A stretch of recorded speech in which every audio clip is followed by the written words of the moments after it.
Grandpa's Camp is a hit every year. In this episode, I'm going to address how to conduct an annual Grandpa's Camp for grandkids. It has been a hit every year since we implemented ours in 2013. Get ready.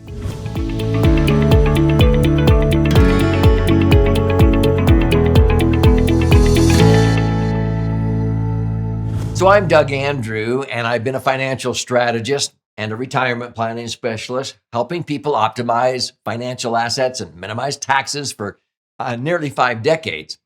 But during that 5 decades, I've noticed a lot of people are drawn to our firm and the 3-dimensional approach to what I call authentic wealth, because life is not just about money. And I began to realize years ago that many people were out of balance, and they loved that I was able to sort of take the wobble out of their life, because I explained to them that life is like a 3-legged stool, and money, or the financial dimension, is just one leg of that stool. And so many people who focus on just money, and work, they end up regretting what they gave up trying to accumulate money because they were bankrupt in the other 2 areas. In other words, you've got to take time to smell the roses as you go, because I've seen too many people have absolutely unacceptable regrets at the end of the day. So the other 2 dimensions, besides the financial, would be the foundational dimension. That's another leg of the stool. This is the dimension that involves your values, your family, your heritage, your talents, your unique abilities, and so forth. You want to capture those and teach your values and your beliefs to your family. The third leg of the stool, or that dimension, is called intellectual. And this is your wisdom, which is a product of knowledge times experiences, your education, your reputation, systems, methods, traditions, alliances, ideas, and skills. So this is the 3-legged stool, or the 3 dimensions of what I call authentic wealth. And a lot of people end up having these unacceptable regrets when they only focused on money at the expense of their health, or maybe the expense of relationships. And at the end of the day, they're bankrupt and they have all this money, but they're asking, Doug, what was all that for? I lost my relationship with my spouse, with my kids, my grandkids, with my God. And now I'm not going to take any of this money with me when I die. There's no luggage racks on hearses, as the song says. And so they have these regrets. And I say, you know what? I want to make sure people take the wobble out of their life and they're balanced all the way through. So I share in my various books, and one of the books I want to gift you at the end of this episode, if you stay with me, is Entitlement Abolition, because sometimes in our attempt to help our children, we actually hinder them. And we think, oh man, my kids will never have to work as hard as I did. And so we want to do everything for them. And sure enough, we almost enable them instead of empower them. And they have their hands out. We should have been giving them a hand up when they were struggling, but not a hand out. But we don't want to see our kids suffer, and we end up hindering them, and they get this entitlement mindset. And it happens all the time. Mom, Dad, will you pay for? Can I have? When do I get my share? And they have this entitlement mentality. And so people have asked me for years, I need to abolish this entitlement mindset. Hence, I wrote the book on how to do that. It would be better to prevent that mentality than try to cure it, right? And so one of the best ways that we teach our children responsibility and accountability is by doing this on family vacations with a purpose. And there are actually 12 things that we know as grandparents now that we want to teach our grandchildren, that we taught our children, that the schools, even the colleges and universities, are not effectively teaching our children. You would think they would, such as effective communication or critical thinking. And so we made a list of these 12 things that the colleges and universities are not effectively teaching. In fact, I have a friend, Richard Rossi, who invested $1.5 million on his 2 kids' college educations. One got 2 PhDs, and One got an MBA, but they both moved back home after graduating because they couldn't find a job. And he realized that they did not learn 12. Well, he started out with 8 skills. I added 4 to it. So now we have a total of 12 critical skills that they did not learn, even though he invested in $1.5 million on their college educations. How sad is that? So these 12 are disclosed in this book I'm going to gift you. But this is what my wife and I now are passionate about teaching our grandchildren from the time they're 4 years old until they're 20 years old. And our favorite setting to do this is at our annual Grandpa's Camp. Now, it's a grandparents camp, but my wife, she's sweet and she agrees because I call it Grandpa's Camp. And some people say, well, why isn't it grandparents camp? And I go, well, because I had to do a strategic bypass. Grandma already has this dominance. I mean, and whenever we go to any of our kids' houses, that, you know, the kids, if I happen to come through the door first, Grandpa, until Grandma comes through, and then it's Grandma. It's always, let's go over to Grandma's house. I'm like, well, it's my house too. Even the songs, Over the River and Through the Woods, to Grandmother's house we go. So anyway, I said, you know what? I'm going to call this Grandpa's Camp. And my wife is fine with that. You can call it whatever you want because my wife actually contributes and is more important than I am at Grandpa's Camp. But it has become a favorite tradition. So I couldn't change the name now because the grandkids call it Grandpa's Camp and they say it's the favorite outing of the year. So what is it? What do we do at our annual Grandpa's Camp? We started in 2013 and we have sort of progressed through the years and improved. So I'm very happy to share with you what works and what doesn't work. And so the very first year we brought them all at once, and this was all of our grandchildren, 4 years old and older, and we had some teenagers in there. And it was incredible. We always have a theme.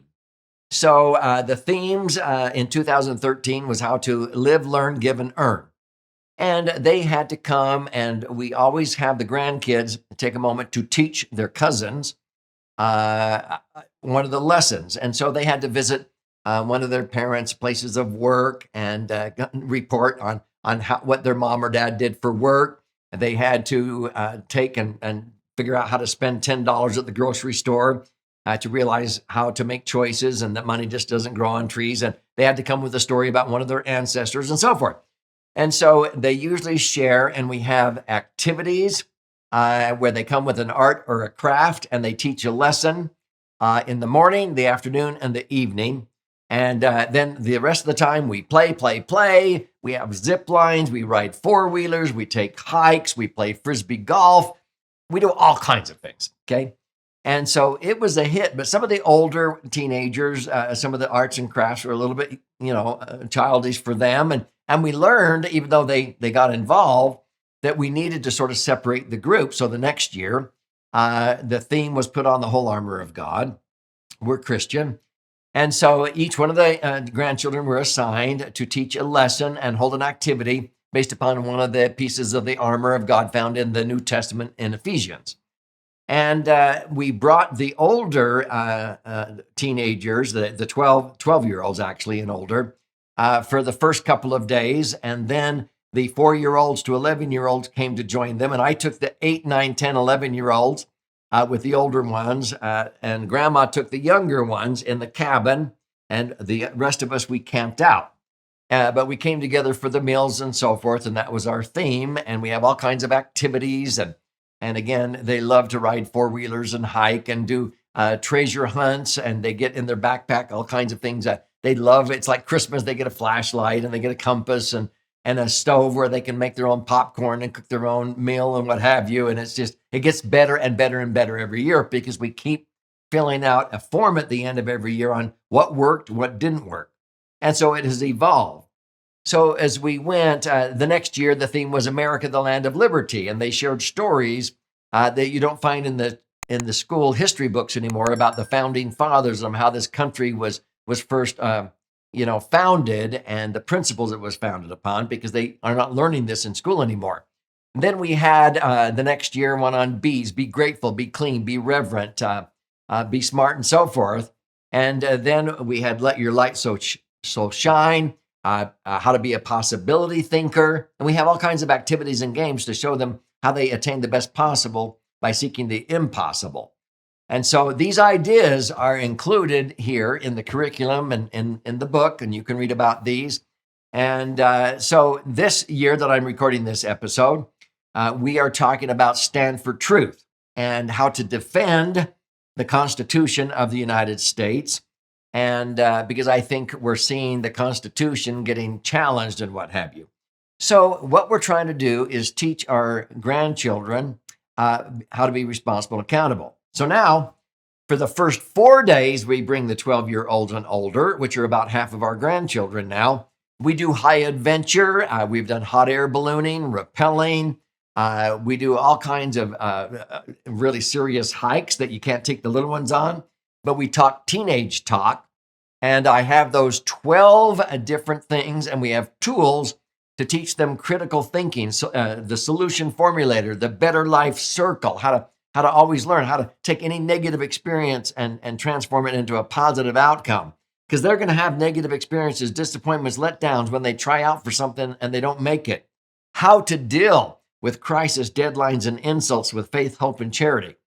So all of these tools that are included in this, you can use to help those you care about with their critical thinking. And they always come away with Grandpa's Camp, the 12-year-olds and older, the first 4 days. And we have all kinds of incredible experiences, but we're talking in the car while we're driving and while we're doing this and that and the other. And they're filling out these forms on what part of the past do they want to bring along in the future and let go? How can they utilize the present and choose 3 things they want in their brighter future? How to set goals with the goal activator, and how to visualize what they want, and how to avoid detours and dead ends, how to determine what matters most. And of course, our favorite exercise I explained in other episodes is, what if we were sitting here a year from today at Grandpa's Camp, looking back over that year, what has to have happened in our lives for us to be happy with the progress we made? And we go around and share at Grandpa's Camp. So it is life-changing as we have themes. We bring the older ones for 4 days, and now we have the older ones who want to facilitate and do the treasure hunt, do that.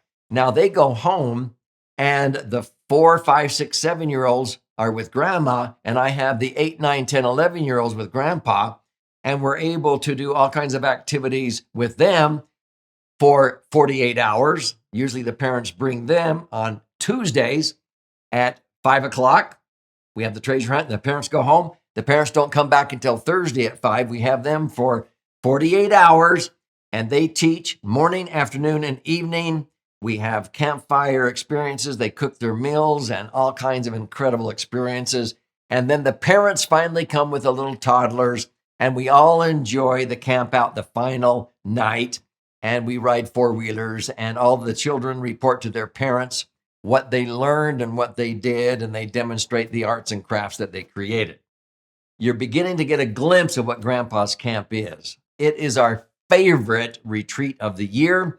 The grandchildren say, Grandpa, we would not miss this for anything. If we had to choose between Disneyland, and Grandpa's Camp, they go, Grandpa's Camp, hands down. So, to sum up, and I'm going to show you how you can claim your free copy of this book. When we initially came up with the idea of Grandpa's Camp, I wasn't sure, can we pull this off?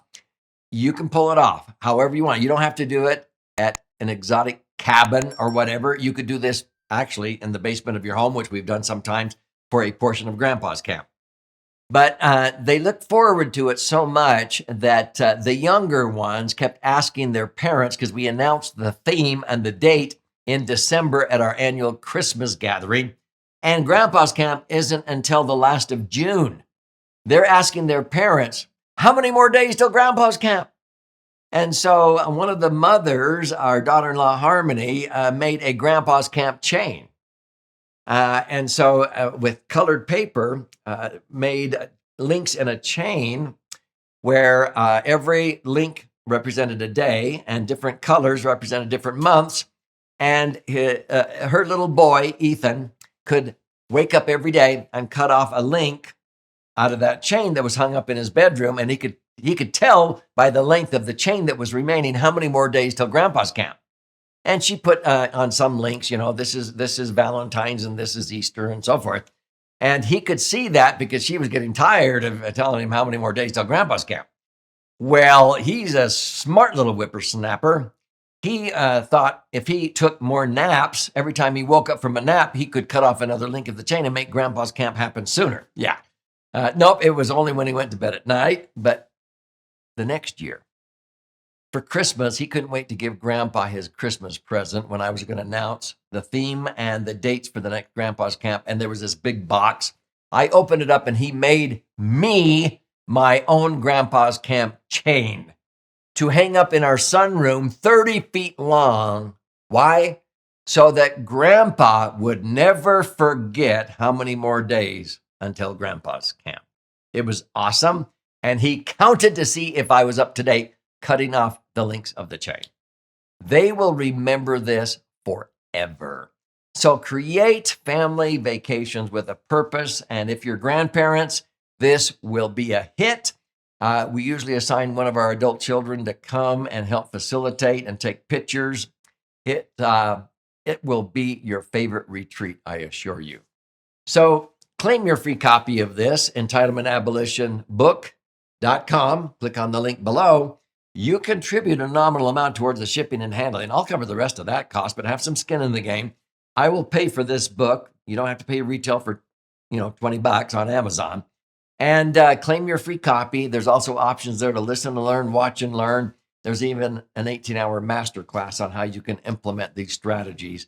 But this is about you, your family, and your brighter future. And may you begin to enjoy the power behind teaching your children and grandchildren in a camp-out environment, and they will remember it forever.